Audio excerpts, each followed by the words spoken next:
Hello, Namaskar. This is Firstpost and you're watching Vantage with me, Palki Sharma.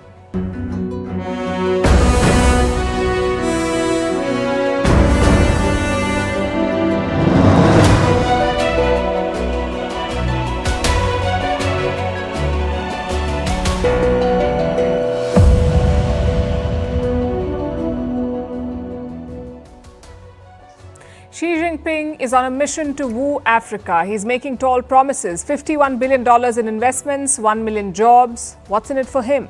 Why is he hosting dozens of African leaders in China's biggest post-pandemic event? How should the rest of the world see it? We'll discuss all of this. Meanwhile, halfway across the world, Justin Trudeau has been dumped by his Khalistani friend, Jagmeet Singh. What caused the breakup and will it bring down the government? We'll bring you the full story. In the US, no end to gun terror. Another school shooting leaves 4 people dead. The suspect, a 14-year-old student, will be tried as an adult. In Singapore, a grand welcome for Prime Minister Modi. We'll discuss India's Act East policy. Washington is back to its old games, blaming Russia today for election meddling. We look at the intensifying media wars and how narratives are weaponized in our world. Why Joe Biden is trying to block a steel deal, citing national security risks. Why India's market regulator is in the headlines for the wrong reasons with protests at the SEBI headquarters. What Bangladesh's caretaker leader has said about Sheikh Hasina's presence in India. In our continuing campaign, Safety is Her Right, a story from Uganda, where an Olympian athlete has died after being set on fire by her boyfriend. And on the occasion of Teachers' Day, we talk about what makes a great teacher. All this and more coming up. The headlines first.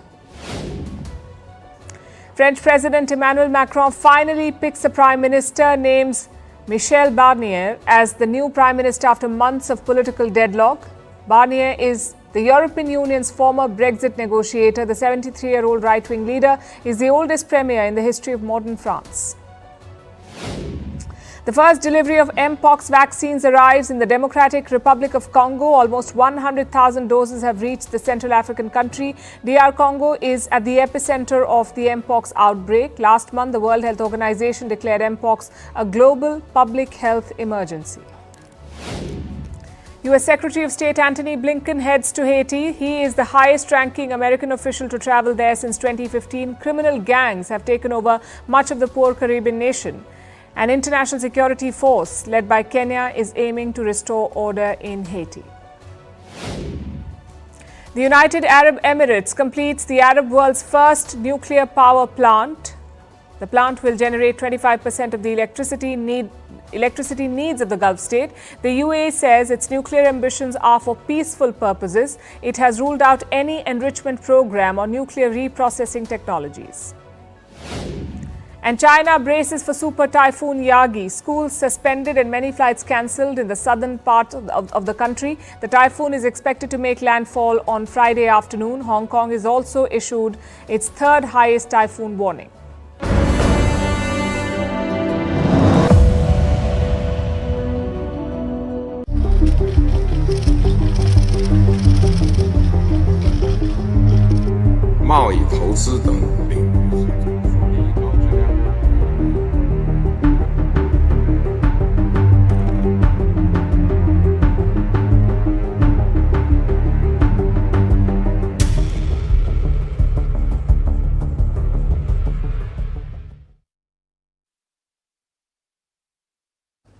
"51 African leaders are in China. They've been there for 3 days now for the China-Africa Summit. Beijing is hosting it. It's their biggest diplomatic event since the pandemic. Also very significant for Chinese diplomacy and economy. You see, China's Africa strategy is or has been under scrutiny. Xi Jinping is trying to turn things around, and today he made some big promises. In the next 3 years, the Chinese government is willing to provide 360 billion yuan of financial support. 51 billion in financial support. This will be spread over 3 years. The money will come in the form of loans, aid and investment. And that's not all. Xi Jinping also promised 1 million jobs to the continent, 1 million jobs for Africa. How will China generate these jobs? through a range of development projects. 30 projects will focus on infrastructure and connectivity. China will also fund 1,000 small projects. Plus, it will give Africa more military assistance, both financial aid and training. A $140 million military aid package was announced. China will train 6,000 military personnel in the region and 1,000 police officers. So plenty of announcements. But what's the thinking behind them? Broadly, China is trying to achieve two goals here. First, gain influence in the global south, and second, boost the Chinese economy. That's what they're trying to do. Let's talk about the influence strategy first. Africa is an important part of this plan. It is one of the biggest players in the global south. The continent has 54 countries. There are 54 countries in Africa. Leaders from 51 of these countries are attending the summit in China. And Beijing is going to town with it.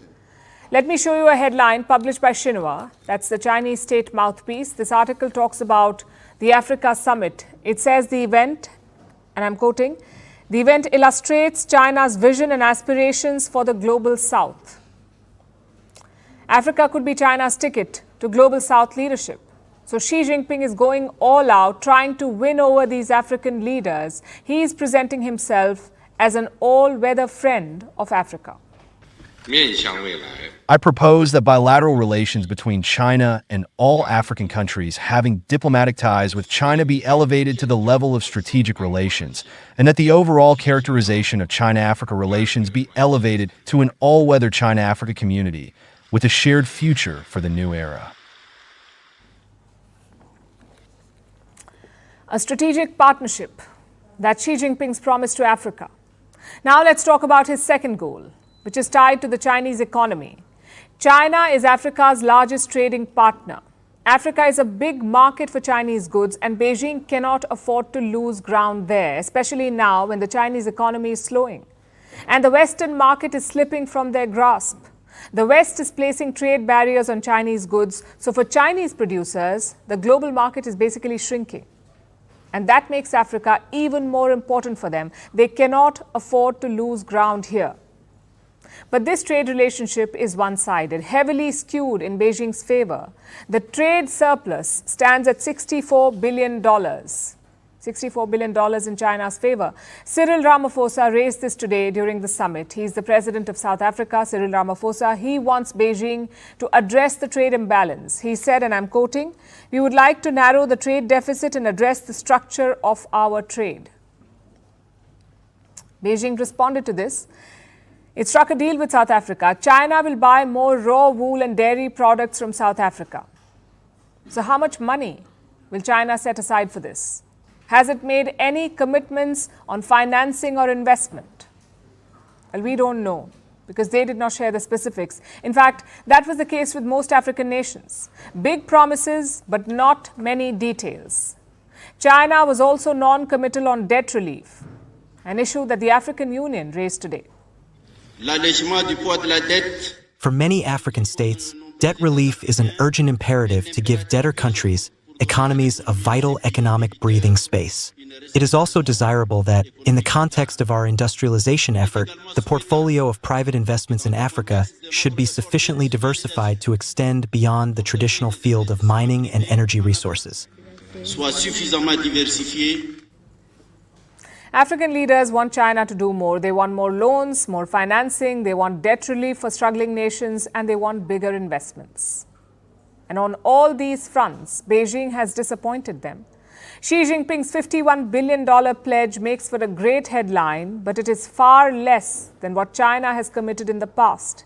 In fact, over the years, Beijing has gradually reduced its financial commitments to Africa. Between 2000 and 2020, Chinese lending to Africa increased five-fold over 20 years. It touched a whopping $696 billion. Chinese lending to Africa, $696 billion. Today, Beijing has committed just $51 billion, and that too over a period of 3 years.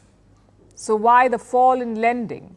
Well, one reason is the state of the Chinese economy. It is weak. It can no longer support massive projects. Even Xi Jinping realizes this. So now he's talking about what he calls small and beautiful schemes. That's how he put it, small and beautiful schemes. Clearly, China's checkbooks also run out at some point. So they're changing tack and scaling back. Instead of big-ticket projects, Xi Jinping is focusing on smaller initiatives. Another factor is the rising debt levels in African nations. They're buried under debt. In 2020, Zambia defaulted on its debt. China was Zambia's biggest creditor. It owes around $6 billion to Chinese lenders. Ghana and Angola have also faced financial distress due to Chinese loans. And this has raised global concerns. The United Nations Secretary General was at the summit today in China. He raised the rising debt levels in Africa. He said, and I'm quoting, "The situation is unsustainable." So far, Beijing has mostly restructured loans. They've refused the demand for large-scale waivers. This summit was a great opportunity to change course, but that was not to be. China wants to do business with Africa, but strictly on its own terms and for its own gains.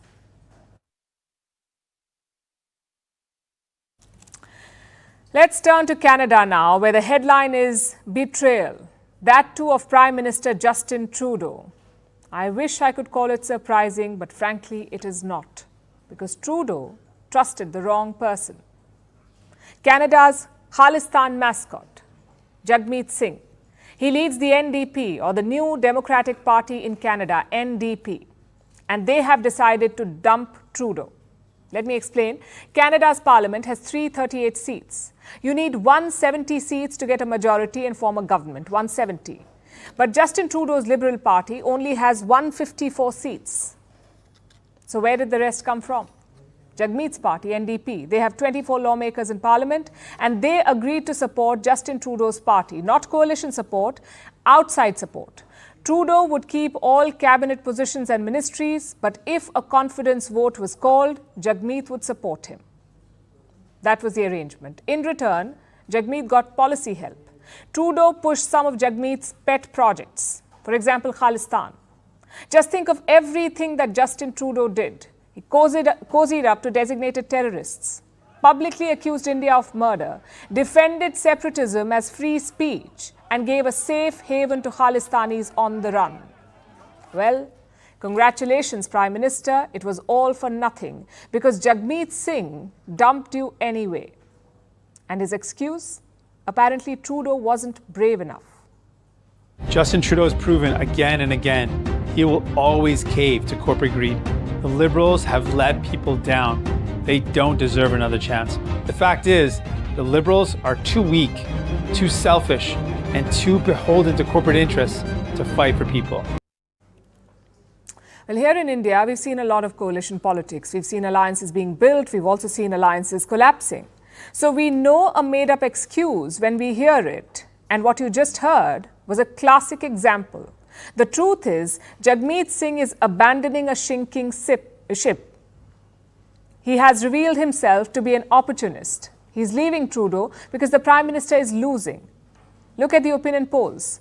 The opposition Conservatives lead Trudeau's party, and that too by almost 18 points. The chances are Trudeau is on his way out and Jagmeet Singh is jumping overboard while he still can.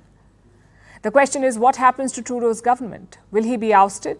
Well, not automatically. You need a confidence vote to topple the government. Any lawmaker can propose such a vote.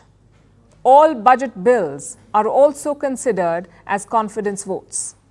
If Justin Trudeau loses any of them, he will be out and elections will have to be held.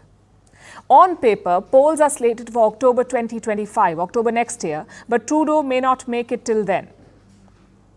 He could be ousted this month, or next month, or maybe next year. It depends on whether he can get new allies. But Trudeau is downplaying all the coalition concerns. He says he will let others focus on the politics. Look forward to conversations with Mr. Singh about how we're going to continue to demonstrate that confident countries invest in their citizens, invest in their future, because that's what we're doing. I am not focused on politics. I'll let other parties focus on politics. I'm focused on actually delivering the things that Canadians told me this summer they need. Now, here's the obvious question. Canada's parliament will convene this month. Why doesn't the opposition just table a no-confidence motion? Well, chances are they will, but it's not guaranteed to succeed. You see, Jagmeet Singh may have scrapped his deal with Justin Trudeau, but he can still prop up the government. And why would he do that? A, because he's not ready for elections. Reports say his party hasn't raised enough funds. And B, to build distance. Jagmeet will want to distance himself from Trudeau's policies, but for that he needs some time. He needs to let the divorce sink in. And the opposition realizes this. Conservative leader Pierre Poilievre is calling it a stunt. And now, sellout Singh has pulled a stunt. The sellout Singh stunt today, where he came out and claimed that he was wrong, that the coalition was a bad, costly idea, but he refuses to commit to voting for a carbon tax election. So things are precarious right now. Trudeau could reach out to other political parties, other opposition parties, like the Bloc Québécois, who have 32 seats. Or he could reach out to Jagmeet again, convince him to not topple the government. But either way, two things are pretty clear. One, Justin Trudeau is now a lame duck leader. He is at the mercy of smaller parties. And two, Jagmeet Singh is running his party to the ground. He took charge of the NDP in 2017. Look at their performance before and after. In 2011, the NDP had 103 seats. 2011, 103 seats. In 2015, they won 44 seats. In 2019, they won 24 seats. And in 2021, 24 seats again. This is Jagmeet Singh's career. He can barely keep his party afloat. And this is the guy who wants to break up India. It certainly promises to be an interesting period in Canadian politics. Maybe a good idea to get a lettuce for Justin Trudeau. Like Liz Truss in Britain, let's see if he can outlive it.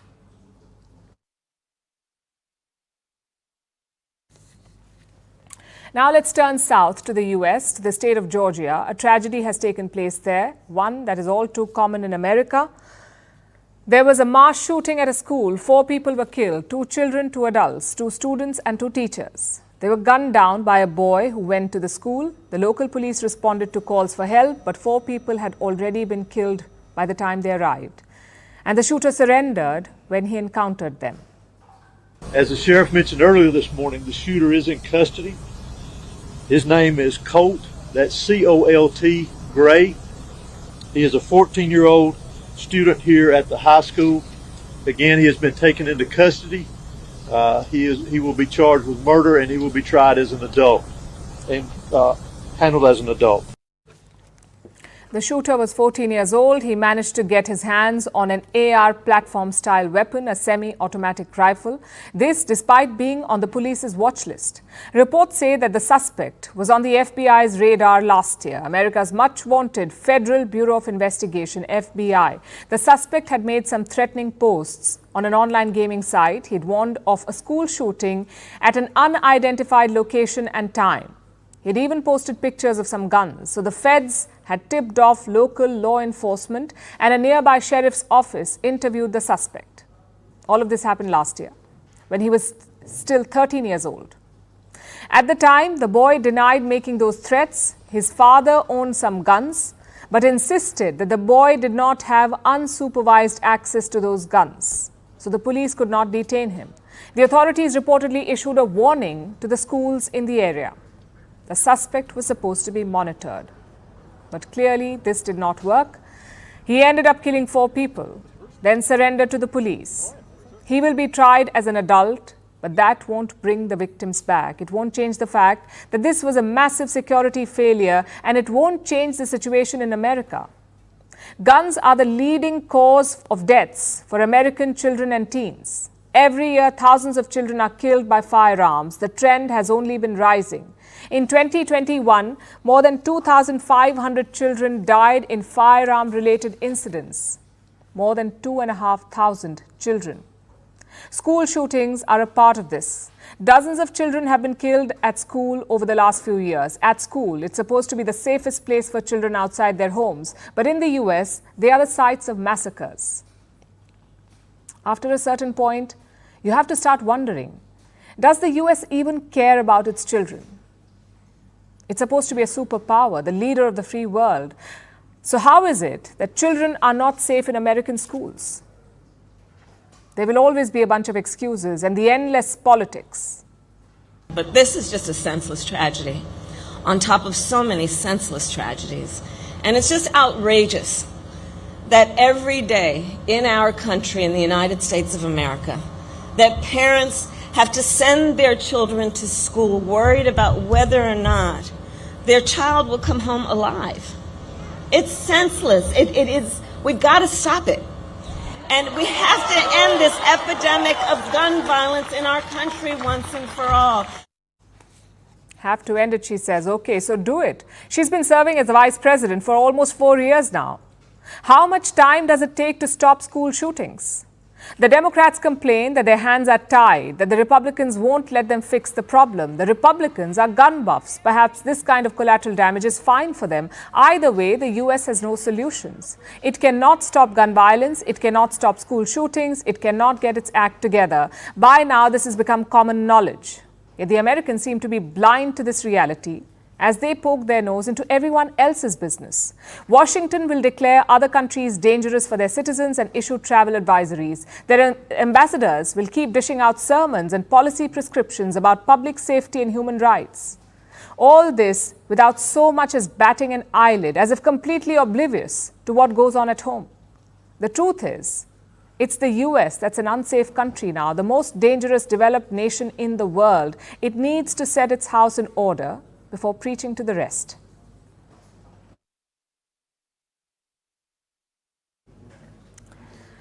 To Singapore now. It was a busy day for Indian Prime Minister Narendra Modi there. He met his Singaporean counterpart, he held meetings, toured a semiconductor factory, interacted with business leaders and even addressed a round table. This was Prime Minister Modi's first visit to Singapore since 2018, and all in all, it was quite a successful trip. India and Singapore have upgraded their bilateral ties. It is now a comprehensive strategic partnership. The two nations also signed 4 MOUs, Memorandums of Understanding, with the main focus being on semiconductor manufacturing. Singapore is already India's largest trade partner in ASEAN. Our next report tells you how it could be a crucial partner in helping India realize its chip-making dreams. On Wednesday, PM Modi landed in Singapore. He got a warm welcome. He was received by the diaspora amid dance and music.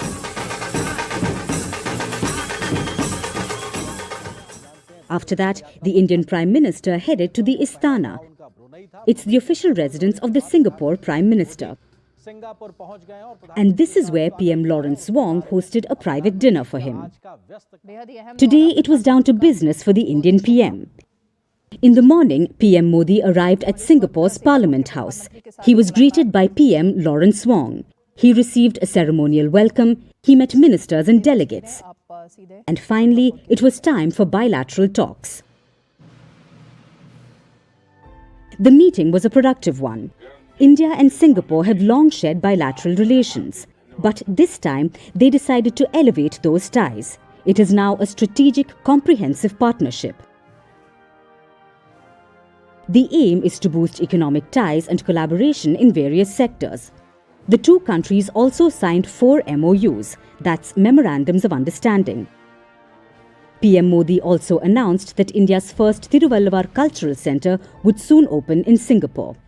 हम भी भारत में अनेकों Singapore बनाना चाहते हैं और मुझे खुशी है कि हम इस दिशा में मिलकर प्रयास कर रहे हैं। हमारे बीच जो मिनिस्टरियल राउंड टेबल बनी है वो एक पाथ ब्रेकिंग मैकेनिज्म है।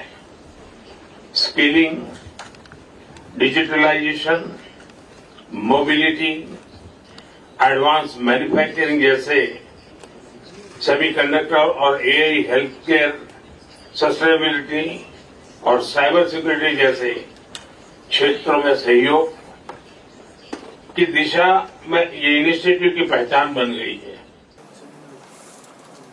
So what are these MOUs about? One of them focuses on digital security.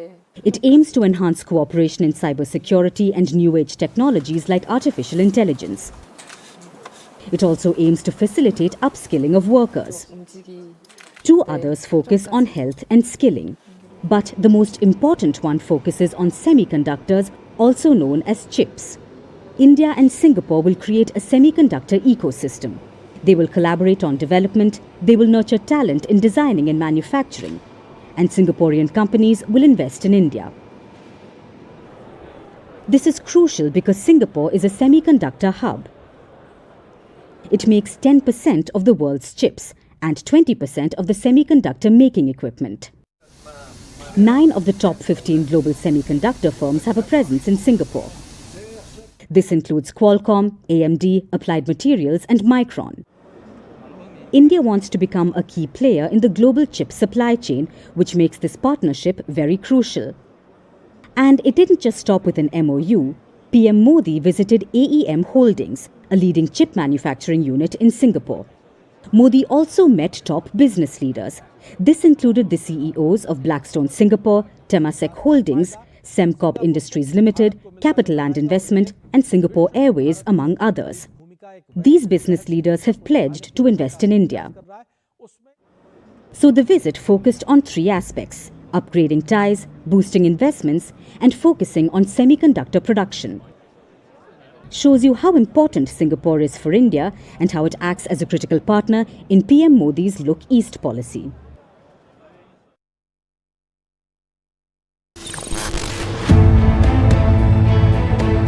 Hello, welcome. You're watching RT International.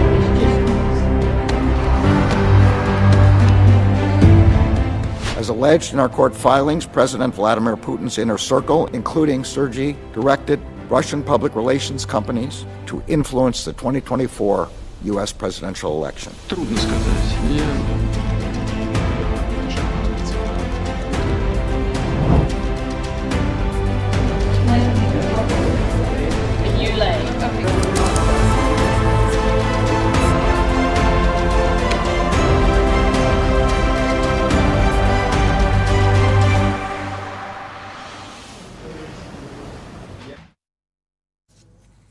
America is back to its favorite pastime, and I don't mean baseball, I mean obsessing over Russia.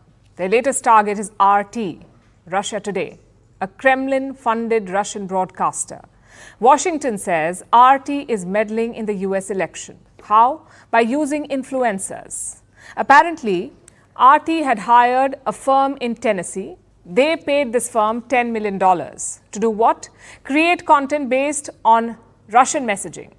And here's how it worked. The Tennessee firm contracted a number of right-wing influencers. They were paid to make content on certain topics like migrant gangs or transgender issues or online censorship. These are staple topics for American conservatives. Nearly 2,000 such videos were created and they amassed 16 million views. Now, the obvious question is why? How does all of this help Russia? Listen to what the US Attorney General said. The subject matter and content of many of the videos published by the company were often consistent with Russia's interest in amplifying U.S. domestic divisions in order to weaken U.S. opposition to core Russian interests, particularly its ongoing war in Ukraine. An internal planning document created by the Kremlin states that as a goal of the campaign is securing Russia's preferred outcome in the election. So 2 things. 1, Russia wanted to amplify divisions in the US. And 2, Russia has a preferred outcome in the election. And what is that? A Donald Trump victory. We are not saying this, American officials are, that Russia wants Trump to win. They are cracking down heavily on Russia today. 10 people have been sanctioned by Washington. Among them is RT's editor-in-chief.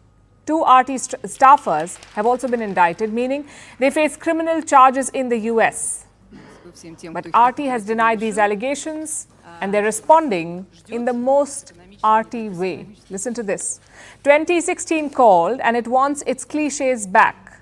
3 things are certain in life: death, taxes, and RT's interference in the US elections. Sounds funny, right? But there's a bigger issue here. That of information warfare. Russia Today is a state-funded broadcaster, basically a mouthpiece for Moscow. And they rarely hide it. In 2017, RT registered as a foreign agent in the US. Technically, news channels don't have to do that, but RT did, because it was not just a news channel. It was also a political agent. Which brings us to the problem. There's a line between journalism and propaganda. There's also a line between propaganda and meddling. Washington says RT crossed all of these lines. But they're not the first or the only ones. Governments have always used media to push their narrative. Consider the United States and the Iraq War.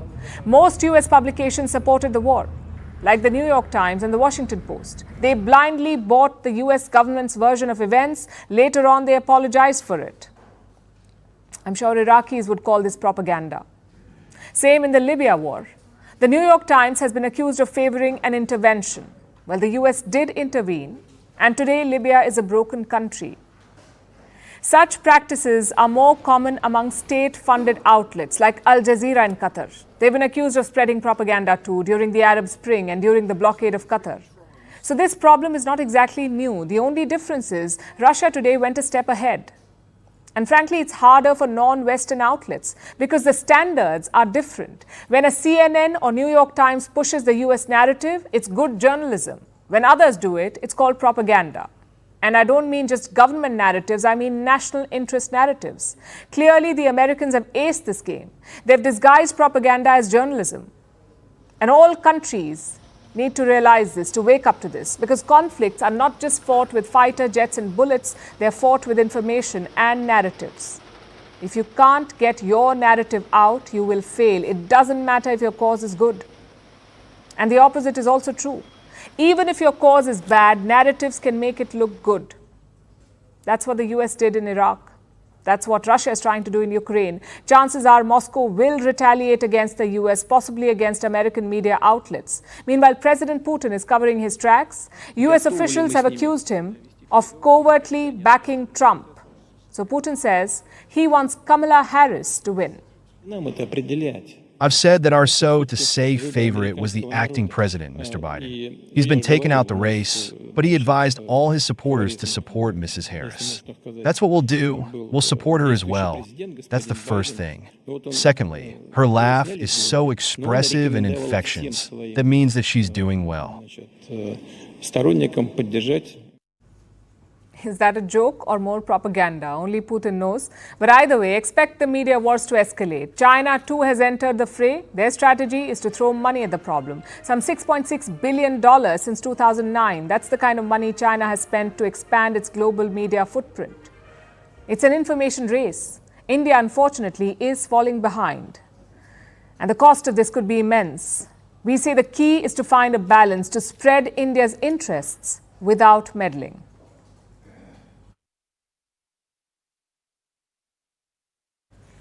Our next story is also from the US. President Joe Biden is reportedly set to make a power move. He's going to wade into a political controversy and try to make a play for votes. The controversy involves two steel companies, America's US Steel and Japan's Nippon Steel. US Steel is an institution. It was America's first billion-dollar company. It once dominated the American steel industry, but in recent years, it lost its edge, falling down the global pecking order. So last year, US Steel started looking for a buyer and settled on Japan's Nippon Steel. But this started a political firestorm. It was seen as America capitulating, handing over a prized asset to the Japanese. The ground reality did not matter. It became a matter of pride. So Joe Biden is now planning to block the deal, apparently citing national security risks. Here's our report. I believe in American steel companies.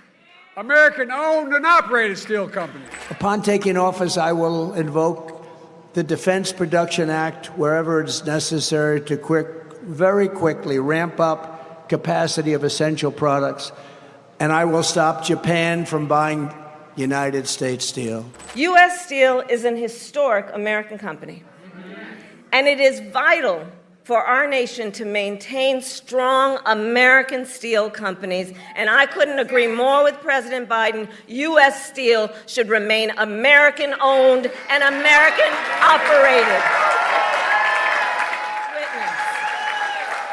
There's finally something all American politicians seem to agree on. That U.S. steel cannot be sold, not even to staunch allies like the Japanese.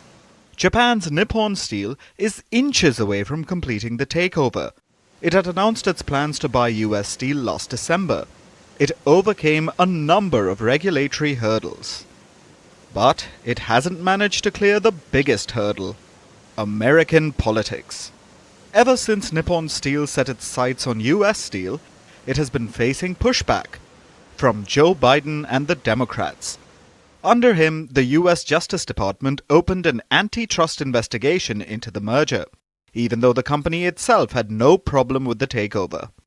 US Steel shareholders overwhelmingly wanted to go ahead with the deal.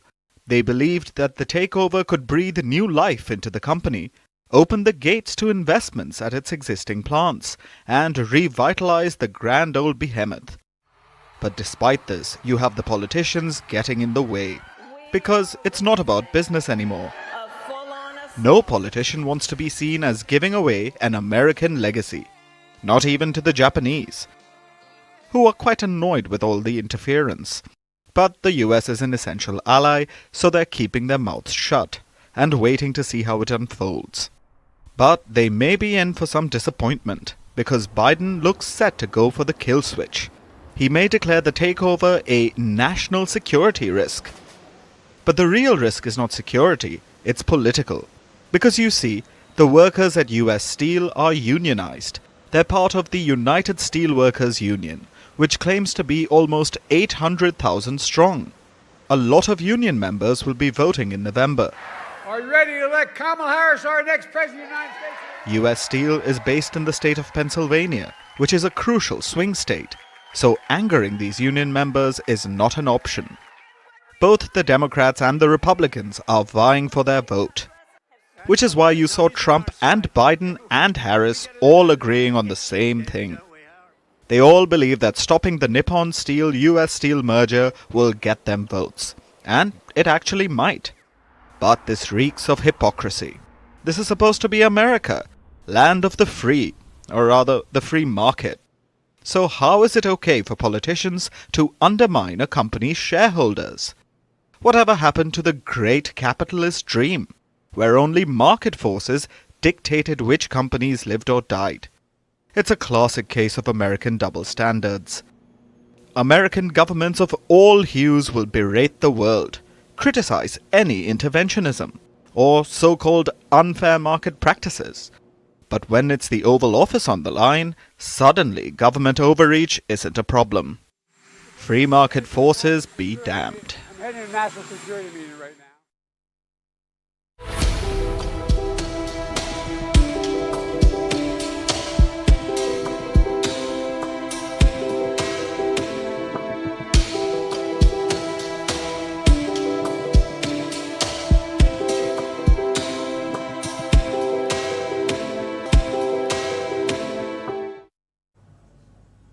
They say when it rains, it pours. Ask India's market regulator SEBI and its boss Madhavi Puri Butch.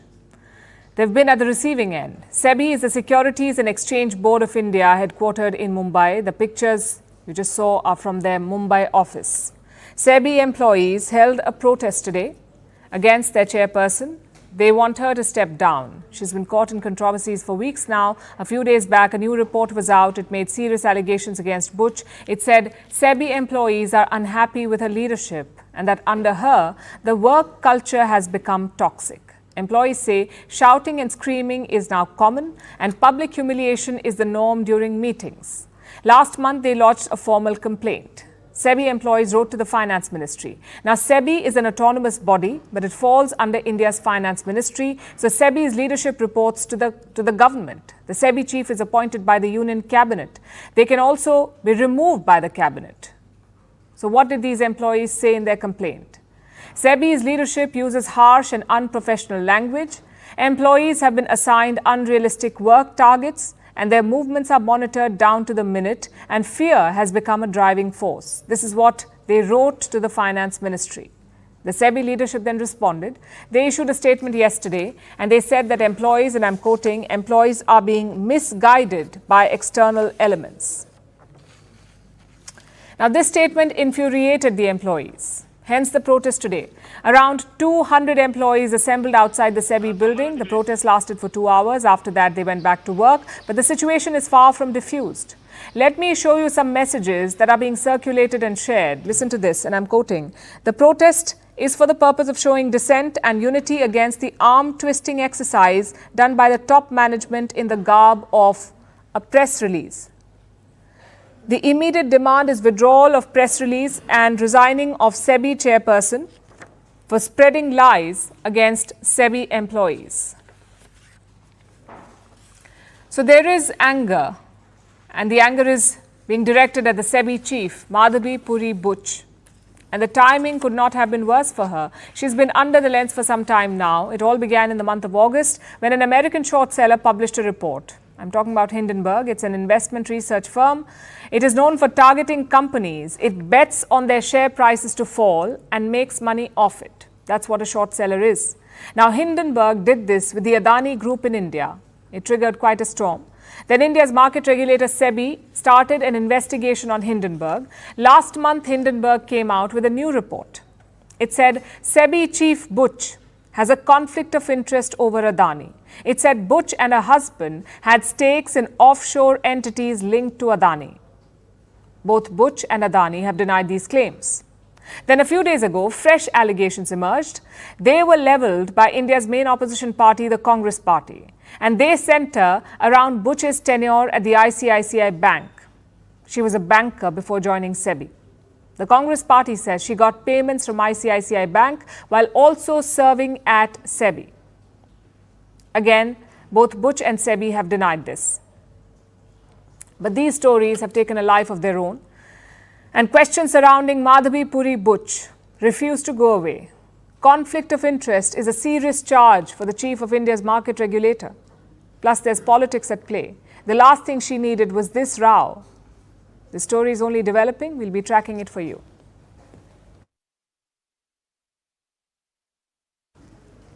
Let's turn to Bangladesh now. The chorus for extraditing Sheikh Hasina is growing. Student leaders have talked about it, political parties have, and now interim leader Mohammad Yunus has joined in. He too wants Sheikh Hasina to return to face justice in Bangladesh. She has to be brought back, or the people of Bangladesh won't be at peace. The kind of atrocities she has committed must be addressed through a trial here.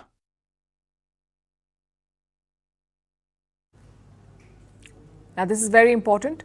Until now, Hasina's extradition was only a public demand. It was not Dhaka's official position.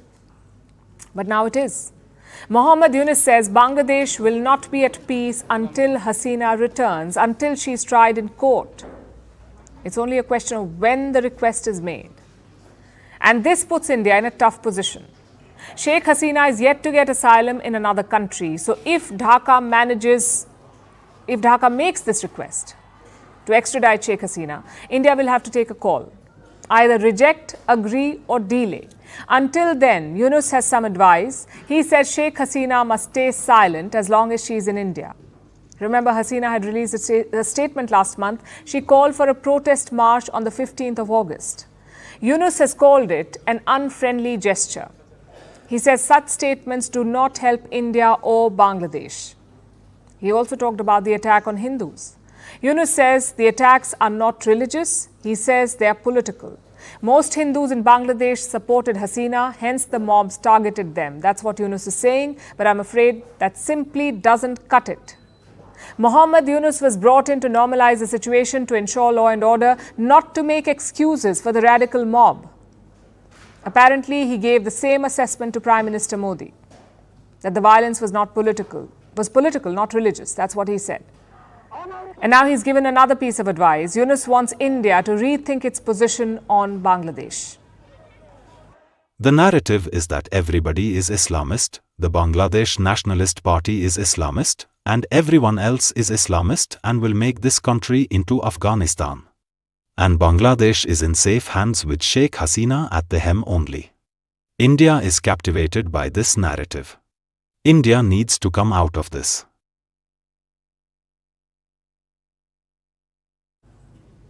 Now, don't look at these comments in isolation. They're part of a larger shift. The attack on Hindus, the erasure of the 1971 legacy, the outreach to China and Pakistan, The blame game over floods, the decision to visit the United States before India, and the decision to leverage Hasina's stay in New Delhi to use it as a pressure tool, all of this signals a strain in bilateral ties, and Mohammad Yunus is not even hiding it. He says India-Bangladesh relations are at a low.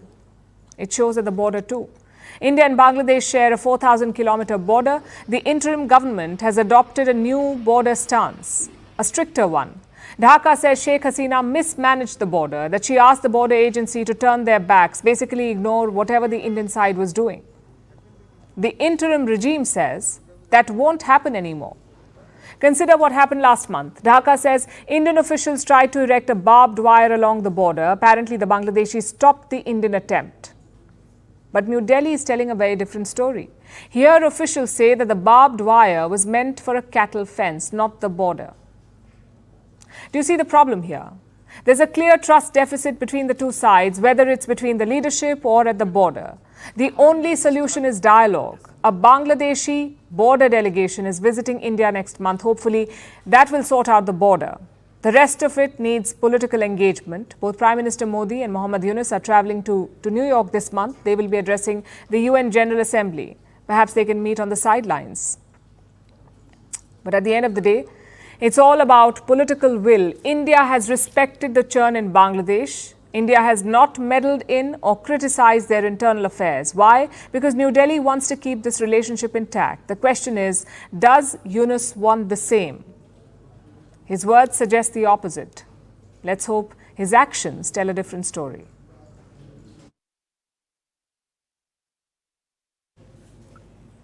Our next story is about Rebecca Cheptegei. She was a Ugandan Olympian. Last month, she took part in her first Olympics, and she could have had many more accolades. But last Sunday, that dream was snuffed out. She had an argument with her boyfriend. He poured petrol on her. He set her on fire. 4 days later, Rebecca succumbed to her injuries. It's a haunting realization. No matter how fast women run, the threat of violence always catches up. Rebecca trained her entire life to defy limits. She represented her country at the global stage. This isn't how her story should have ended. But it has. Like countless women across the globe who face domestic violence. Our next report takes a look at Rebecca's story. Last month, Rebecca Cheptegei was at the Olympics. A marathon runner from Uganda, she was running for glory in Paris. Yet, just weeks later, her life has run out. Today, she died. 4 days ago, her boyfriend set her on fire. The incident took place last Sunday in Kenya. Reports suggest the couple was heard quarrelling outside. The argument is said to be about their house, one that Rebecca owned. That's when her partner bought a container of petrol. He poured it on her, he set her on fire. Her daughter tried to come for her rescue, but the boyfriend kicked her away. Rebecca was then taken to a hospital. Her body was 80% burnt and her organs were failing. So, after 4 days, she succumbed to her injuries. Her boyfriend was arrested after the incident and he too is in the hospital after suffering burns. Rebecca began her career in 2010. She represented Uganda in many races. The Paris Games was her first Olympic experience. She took part in the marathon and finished 44th in the race. Uganda's sports minister called her death tragic. Authorities are investigating the circumstances of Rebecca's death. But this isn't the first such incident. Rebecca lived in Kenya's western town of Endebess. This was to be close to the training facilities. That makes her the third female athlete to be killed in Kenya since 2021. In 2021, record-breaking Kenyan runner Agnes Tirop was stabbed to death. She was just 25 years old. Her husband is on trial for the murder. Then again in 2022, Kenyan-born athlete Damaris Mutua was found dead in Iten. That makes Rebecca's death the third such case and shines a spotlight on what female athletes go through. I can say we are still in shock and we are in pain, especially as athletes. And this thing happening in Kenya, this is the second time an athlete is being attacked. You remember the case of Agnes Tirop. Now it has come to Rebecca. So we are not happy. We need to, as much as possible, to speak about gender-based violence and coach our people, talk to them, sensitize about the gender-based violence, and out of that probably we'll get a good society going forward. These are women whose strides are larger than life. Yet they still can't outrun the shadows of violence. This isn't just about the loss of a talented athlete, it's also a chilling realization that even at the pinnacle of success, women remain vulnerable to violence. The stadiums may be full of crowds, the medals may glitter. Yet, behind closed doors, women face a reality that no gold medal can erase. Rebecca Cheptegei should have been remembered for her track records. Instead, she will be remembered for the fire that took her life, like the countless other women whose lives were cut short by violence.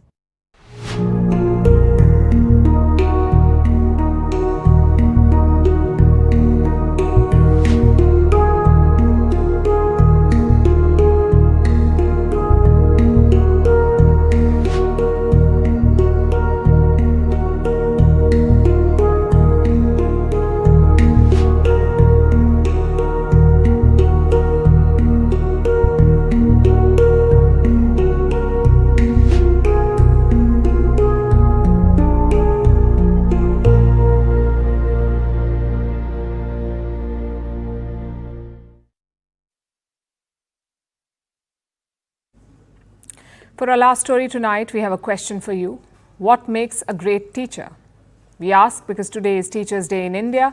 Goes without saying, our teachers shape us in innumerable ways. So today is a celebration in their honor to recognize their contribution, their warranted anger, and their infinite care. So let's go back to our question. Who is a great teacher? The answer may seem obvious to you, but researchers have struggled with it for centuries. The earliest accounts go as far back as 500 BC, when Confucius was portrayed as a model teacher. Many thinkers believe that good teaching is like magic. It is instinctive. Either you are a good teacher or you aren't. Obviously, it's not that simple. So education scientists generated a sea of data. They launched many quests to look for that one essential trait. And first, they focused on qualifications, like high scores or clearing teacher certification exams at the first shot. A teacher's quality can be defined by how well they did when they were students themselves. Many countries, in fact, still follow this thinking, including those with high-performing school systems like South Korea, where they recruit teacher trainees from the top 5%, or Finland from the top 10%. But this is not the complete picture. Recent research says qualification does not always make a good teacher. When you're stuck on a school bus with 40 screaming children, no one cares if you went to Harvard University. What matters is your personality. So scientists dug deeper. They looked at personality traits, extroversion, politeness, calmness, enthusiasm, and so on. And they realized that it's not just about traits either. Different teachers can be effective in different ways. A super strict teacher demands focus. A carefree teacher turns a classroom into a playground of learning. So what makes a good teacher is not about magic, top degrees, or inherent qualities. Experts say two things define a good teacher. First is skills, like the quality of instruction and subject knowledge. And the second is experience, because teachers too learn on the job like everyone else. So like with most other jobs, skills and experience shape good teaching. But there's a third factor as well, which cannot really be quantified, but it's shared by most great teachers, and that is emotion. A great teacher is one who fosters an emotional connect with students, which may be surprising because we try to keep reason and emotion separate. We tell doctors to not get attached to patients or teachers to dispassionately cover lesson plans, but science shows that emotion is not the opposite of reason. It is in fact essential to learning because emotions can make things valuable. They tell you what to pay attention to, what to care about, what to remember, which is why when you love and respect your math teacher, you fall in love with math. If you want to be like your literature teacher when you grow up, you want to read more books. There is a connection between emotional relationships and learning. And there is no one way to build it. So if you're a teacher, we see you and we thank you for everything that you do, and we hope you don't run yourself ragged trying to meet some magic criteria, because there are none. And to everyone watching this, Think of a teacher who impacted you in some way. What is it that made them special? Was it their funny stories, their passion? Or was it when they showed that they care? Big or small, we hope you let them know that what makes your teacher human is also what makes them great.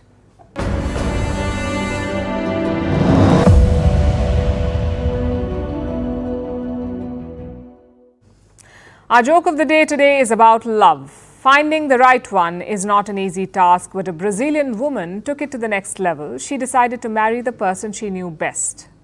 Herself. I'm not kidding. She married her own self. After all, it was a match made in the mirror. But like all fairy tales, reality set in soon. The honeymoon period was short-lived. Sure, she enjoyed the solo trips and the quiet dinners at home, but turns out it wasn't so easy. Also, what do you do when you need space from yourself? Soon, romance turned into resentment, and now she's divorcing herself. The worst part about this? She will run into her ex every time she looks into the mirror, and she cannot say, "It's not you, it's me," because it's literally just her.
Now it's time for Vantage Shots, images that tell the story. Pope Francis leads Mass for over 80,000 people in Indonesia. Floodwaters burst through a library wall in New York, leading to damages worth $10 million. And firefighters battle a fast-spreading wildfire in northwestern Spain. Finally, we're taking you back in history on this day in 1972. The Munich Olympics took a tragic turn. Palestinian gunmen attacked the Israeli team, taking them hostage. 11 people were killed after a botched rescue operation. The attack caused a deep rift between Germany and Israel. We're leaving you on that note. Thank you for watching. We'll see you tomorrow.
From impeachments to inaugurations, if it's a political story, we are on the scene. The race for the White House is heating up. Kamala, you're fired. I say, bring it on. If it's breaking news, we're live with the latest coverage. From the White House, the State Department, and Capitol Hill, we know the issues, but above all, we know the players to